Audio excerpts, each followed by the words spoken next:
Hello বাচ্চারা, তোমরা সবাই কেমন আছো? খুব ভালো আছো? ঝড় বৃষ্টি রোদ জলে খুব ভেজনি তো? সুস্থ থাকো, ভালো থাকো। আবার আমি একটা তোমাদের জন্য গল্প নিয়ে এসেছি, তোমাদের সুশিক্ষার পথে চালনা করার জন্য। দেখো, তোমরা যদি এই গল্প শুনে কিছু বুঝতে পারো, মনে ইচ্ছা জাগে ভালো হওয়া, ভালো পথে চলছো কি না, ভালো পথে চলা যায়, চললে কত ভালো হয়, তাহলে তোমরা গল্পটা মন দিয়ে শোনো। অনেক অনেক দিন আগে বারাণসীতে এক রাজা ছিলেন, তার নাম হলো ব্রহ্মদত্ত। তো সেই রাজার ঘরে বোধিসত্ত্ব মানে গৌতম বুদ্ধ, আমি তো বোধিসত্ত্বের গল্প বলি, বোধিসত্ত্ব পুত্ররূপে জন্মগ্রহণ করেছিলেন। তার নাম ছিল মহিষাস কুমার। যখন মহিষাস কুমারের 2-3 বছর বয়স, তখন রাজার আরেকটি পুত্র সন্তান হয়, তার নাম চন্দ্রকুমার। যখন রাজা রানী যখন মহারানী যখন চন্দ্রকুমারের জন্ম দেন, তখন তিনি মারা যান। তখন ব্রহ্মদত্ত কি করলেন? আরেকটি বিয়ে করলেন। সেই মহিষাস কুমার আর চন্দ্রকুমারের বিমাতা তা তো তাদের প্রথমে তো খুবই ভালোবাসতেন। তারপরে কি হলো, তারও একটা পুত্র সন্তান হয়, তার নাম সূর্যকুমার। যবে থেকে সূর্যকুমার হলো, তবে থেকে বিমাতা সূর্যকুমারের প্রতি যত্নশীল হলেন বেশি। তখন যখন সূর্যকুমার জন্মালো, তখন রাজা রানীকে জিজ্ঞাসা করেছিল, তার দ্বিতীয় রানীকে, যে তুমি কি বর চাও? তখন রানী বলেছিলেন যে আমি সময় মতো চেয়ে নেব, এখন আমি দরকার নেই। তো রাজা বলেছিলেন ঠিক আছে। কিছুকাল পরে, বেশ কিছুকাল পরে, সূর্যকুমার যখন বয়স হলো, বড় হলো আর কি, তখন সেই দ্বিতীয় মহিষী রাজার কাছে এসে বললেন যে আপনি আমাকে যে বরটা দিতে চেয়েছিলেন, সেইটা আপনি আমাকে এবার দিন। রাজা বললেন কি বর, কি চাও তুমি আমার কাছ থেকে? তখন রাজার দ্বিতীয় পত্নী বললেন, আমি চাই সূর্যকুমার রাজা হোক। কিন্তু রাজার বড় ছেলে মহিষাস কুমার বড়ই বুদ্ধিমান ছিলেন, পণ্ডিত ছিলেন, অনেক বেদ জ্ঞান শাস্ত্রজ্ঞান অধ্যয়ন করেছিলেন, সব কিছুতেই তিনি শ্রেষ্ঠ ছিলেন, জ্যোতিষবিদ্যা জানতেন, নক্ষত্র গণনা করতে জানতেন, সব কিছুতেই তিনি অনেক অনেক ওপরে ছিলেন সবার থেকে। তখন রাজা বলল যে তা কি করে হয়, সূর্যকুমারের থেকে আমার মহিষাস কুমার চন্দ্রকুমার তো আরও বেশি উপযুক্ত, তাহলে আমি মহিষাস কুমারকে রাজত্ব কেন দেব না? দ্বিতীয় পত্নী কিন্তু নারাজ হয়ে গেল, খুব রেগে গেল, সমানে রাজাকে বিরক্ত করতে থাকতো। তো এইবার হয়েছে কি, রাজা তো ভাবলো যে এ তো বিমাতা, যদি তার ছেলেকে রাজা করার জন্য যদি আমার মহিষাস কুমার আর চন্দ্রকুমারকে যদি মেরে ফেলে, তাহলে কি হবে? তাই জন্য রাজা ঠিক করলেন যে একটা উপায় ঠিক করলেন। কি উপায়? রাজা মহিষাস কুমার আর চন্দ্রকুমারকে ডাকলেন, ডেকে বললেন, দেখো, তোমাদের বিমাতা আমার কাছে একটা বর চেয়েছিল, বর দেব বলেছিলাম, তো এখন চাইছেন সেই বরটা যে সূর্যকুমারকে রাজা করতে হবে। তো আমি তো তাতে রাজি নই, তাতে যদি তিনি রেগে গিয়ে তোমাদের মেরে ফেলেন, সেই জন্য তোমরা দুই ভাই বনে চলে যাও। তো মহিষাস কুমার আর চন্দ্রকুমার বলল ঠিক আছে, আমরা বনে চলে যাব। তো মহিষাস কুমার আর চন্দ্রকুমারকে কান্না চোখে আদর করে রাজা ছেড়ে দিলেন। এবার মহিষাস কুমার আর চন্দ্রকুমার যখন যাত্রা করলো বনের দিকে, তখন সূর্যকুমার ছুটে এলো। সে আবার দাদাদের খুব ভালোবাসত। সে বলল কেন তোমরা বনে যাচ্ছ? তখন মহিষাস কুমার তাকে বলল সূর্যকুমারকে এই এই ব্যাপার হয়েছে, তাই জন্য বাবা বনে পাঠিয়ে দিচ্ছেন। তখন সূর্যকুমার বলল, তাহলে আমিও বনে যাব, আমিও তোমাদের ছেড়ে থাকতে পারবো না। আসলে সূর্যকুমার দাদাদের খুব ভালোবাসত, আমি তোমাদের ছেড়ে থাকতে পারবো না, আমিও বনে যাবো, বলে সেও তাদের সঙ্গে বনে চলে। এরকমভাবে চলতে চলতে চলতে চলতে বনের পথে পেরিয়ে গিয়ে তারা চলতে চলতে চলতে চলতে হিমালয়ের কাছে গিয়ে উপস্থিত হলো। তো সেখানে একটা খুব ওদের জল তৃষ্ণা পেয়েছিল। তো সেখানে একটা হিমালয়ের কাছে একটা সরোবর ছিল। সরোবর জানো তো পুকুরের থেকে একটু বড়, পুকুর যেরকম সেই রকমই, কিন্তু পুকুরের থেকে একটু বড়, এবং তাতে একটু জলগুলো স্বচ্ছ থাকে, ভালো, মানে কেউ গিয়ে নোংরা করে না, পরিষ্কার জল থাকে আর কি, স্বচ্ছ। হিমালয় পর্বতের কাছে সরোবর তো বুঝতেই পারছো, খুব স্বচ্ছ জল। তো বললো যে তাহলে সূর্যকুমারকে মহিষাস কুমার বলল, তাহলে ভাই তুমি যাও, গিয়ে নিজেও একটু জল খেয়ে এসো, আর আমাদের জন্য পদ্ম পাতায় করে দুজনের জন্য জল নিয়ে এসো। তো ভেরি গুড, তাই সূর্যকুমার তাই চলল। কিন্তু এখন ব্যাপারটা হচ্ছে, আগে ওই জল সরোবরটা কুবেরের ছিল। কুবের মহারাজ কি করেছিলেন, ওই সরোবরটা উদক রাক্ষসকে দান করে দিয়েছিলেন।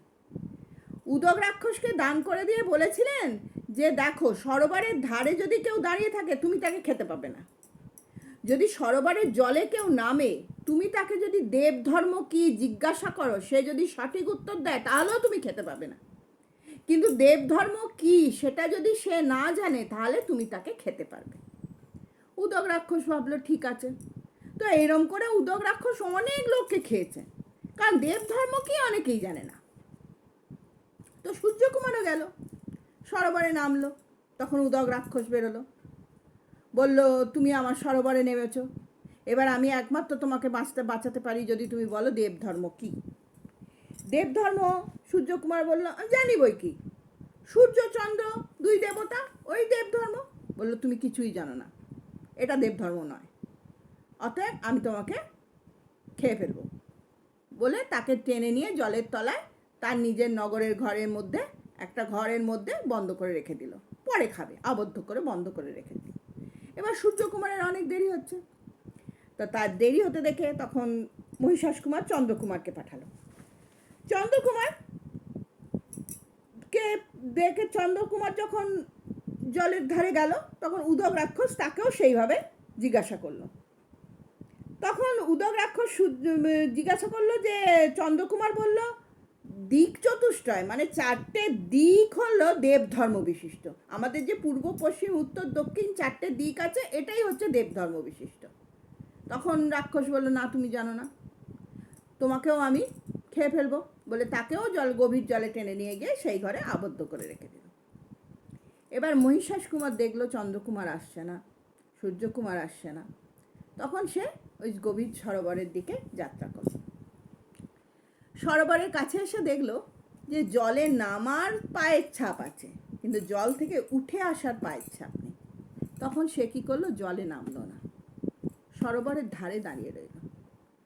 তখন সে উদক রাক্ষস একটা সাধুর রূপ ধরে এসে বলল, এখন তো তোমার তৃষ্ণা পেয়েছে, এরকম শীতল জল, তুমি জলে নেমে একটু মুখে হাত পায়ে জল দাও, জল খাও। তখন বোধিসত্ত্ব বুঝলেন এ কোনো সাধু নয়, এ হয়তো কোনো রাক্ষস হবে। তখন বলল যে আচ্ছা তুমি বোধহয় আমার ভাইদের ধরে রেখেছ। রাক্ষস বলল যে হ্যাঁ, ওদের আমি খাবো, দেবধর্ম না জেনে এই জলে সরোবরে যে নামবে আমি তাকেই খাবো। বোধিসত্ত্ব বলল দেবধর্ম কি তা তুমি শুনতে চাও? তখন রাক্ষস বলল হ্যাঁ শুনতে চাই, বলো। তখন বোধিসত্ত্ব বলল বলবো, কিন্তু আমি পথশ্রমে বড্ড ক্লান্ত। তো তখন রাক্ষস তাকে স্নান করিয়ে খাদ্য পানীয় দিয়ে খাইয়ে দাইয়ে বসিয়ে তার একটা বসার জায়গা দিল, তাকে বসিয়ে সে নিজে মহিষাস কুমারের পায়ের নিচে বসলো। এবার বলল বলো তুমি দেবধর্ম কি? বোধিসত্ত্ব বলল যে ব্যক্তি শান্ত চিত্ত, যার হৃদয় খুব শান্ত প্রশান্ত, যে সত্যপরায়ণ, সত্য বই মিথ্যা কিছু বলে না, যে ব্যক্তি নিয়ত নিজের মনের মধ্যে সর্বদা ধর্ম রক্ষা করে, যে ব্যক্তি তার মনে কোনো কুসংভাব জাগলে মনে মনে লজ্জা পায়, যদি কারোর কুচিন্তা করে তাতেই মনে মনে লজ্জা পায়, সেই ব্যক্তি হচ্ছে দেব ধর্ম বিশিষ্ট ব্যক্তি। এই হচ্ছে দেব ধর্ম। দেব ধর্মের ব্যাখ্যা শুনে উদক রাক্ষস খুব খুশি হলো, বলল তুমি তো সত্যিই জ্ঞানী, তাহলে তোমার একটা ভাইকে আমি মুক্ত করতে পারি, তোমার কোন ভাইকে নেবে? তখন মহিষাস কুমার বলল, অবশ্যই আমি সূর্যকুমারকে নেব, তুমি সূর্যকুমারকে ছেড়ে দাও। তখন রাক্ষস বলল, তুমি তো দেব ধর্ম বিশিষ্ট কাজ করছো না, তোমার বড় ভাই থাকতে তুমি কেন ছোট ভাইকে নেবে? তখন বোধিসত্ত্ব বলল, মানে মহিষাস কুমার বলল, আমি দেব ধর্ম অনুযায়ী কাজ করছি। কনিষ্ঠ ভ্রাতাটি আমার বিমাতার ছেলে, আমার বইমাত্রেয় ভাই। আমরা এর জন্যই বনবাসী হতে বাধ্য হয়েছি। তার বিমাতা আমার এই ভাইকে রাজা করতে চায়, কিন্তু আমার বাবা তাকে রাজা করতে চায় না, তাই আমাদের প্রাণ বাঁচানোর জন্য আমাদের বনে পাঠিয়েছে। তো আমরা বনে এসেছি, কিন্তু এ রাজা হওয়ার সুযোগ ছিল, তা সত্ত্বেও এই ভাই আমাদের সাথে বনে এসেছে কষ্ট করে জীবনযাপন করবে বলে, নিজে ইচ্ছায়। তাহলে বলো, যে আমাদের এত ভালোবাসে, আমাদের ভালোবাসা চায়, তাহলে তাকে আমি চাইবো না? এবং আমরা যদি ফিরে গিয়ে বলি ওকে রাক্ষসে খেয়েছে, তাহলে লোকে তো আমাদেরই নিন্দা করবে। তখন রাক্ষস বলল, সত্যিই তুমি দেবধর্ম মতো কাজ করছো, আমি তোমার দুই ভাইকেই মুক্ত করে দেব। তখন মহিষাস কুমার তার ভাইদের নিয়ে সেই বনে বাস করতে লাগলো এবং সেই উদক রাক্ষসকে বলল, তুমি তোমার কর্মদোষে বারবার রাক্ষসকুলে জন্মগ্রহণ করছো। তুমি জীবহিংসা করছো, নরমাংস ভক্ষণ করছো, মানুষ হত্যা করছো, তার জন্য তোমাকে বারবার এইভাবে রাক্ষসকুলে জন্মগ্রহণ করতে হচ্ছে। পরজন্মেও তুমি এই রাক্ষসকুলেই জন্মাবে। তা তুমি এই রাক্ষস বৃত্তি ত্যাগ করে ভালোভাবে সৎ পথে, অহিংস পথে থেকে যাও না, তাহলে পরজন্মে তুমি এই রাক্ষসকুল থেকে মুক্তি পেয়ে যাবে। উদক রাক্ষস তখন থেকে তাই করতে লাগলো, সরোবরের জলে নামলে কাউকে আর কিছু করতো না এবং শুদ্ধভাবে বাস করতে লাগলো এবং ওদের সঙ্গেই বাস করতে লাগলো। এরপর মহিষাস কুমার তো নক্ষত্র গণনা করতে জানতো। একদিন নক্ষত্র দেখে গণনা করে জানলো তার পিতা মারা গেছে। তখন সে তার ভাইদের নিয়ে বারাণসীতে ফিরে এলো এবং নিজে রাজা হলো, আর চন্দ্রকুমারকে উপরাজা করলো, আর সূর্যকুমারকে সেনাপতি বানালো, দিয়ে তারা এবার সুখে শান্তিতে ঘরকন্যা করতে লাগলো। এখন বলো, আমরা কি শিখলাম? আমরা দেব ধর্ম শিখলাম, যে মানুষ সবসময় প্রশান্ত চিত্ত, হৃদয় সবসময় শান্ত রাখবে। যতই উথাল পাথাল হোক, যতই নানা রকম বিচলিত হওয়ার মতো ঘটনা ঘটুক, তবু নিজেকে শান্ত রাখবে। সবসময় ধর্মপথে চলবে, অসত্য বলবে না, সত্য কথা বলবে। যতই মনে হোক যে আমি সত্য বললে আমি হয়তো শাস্তি পাবো, না, পাবে না।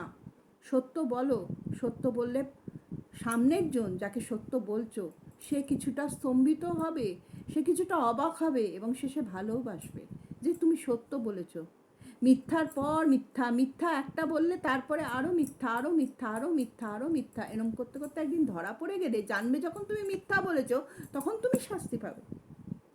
তাই সত্যের পথে থাকো, সত্য কথা বলো, এই শিখলে তো দেবধর্মে, একেই দেবধর্ম বলে। তাই দেবধর্ম ব্যক্তি বিশিষ্ট মানুষ হওয়ার চেষ্টা করো। তাহলে গল্পটি ভালো লাগলে লাইক শেয়ার করে দিও, আর নতুন যারা দেখছো সাবস্ক্রাইব করে দিও, তাহলে আমি আবার তোমাদের নতুন গল্প শোনাতে চলে আসবো। আচ্ছা, তবে আসি, টাটা।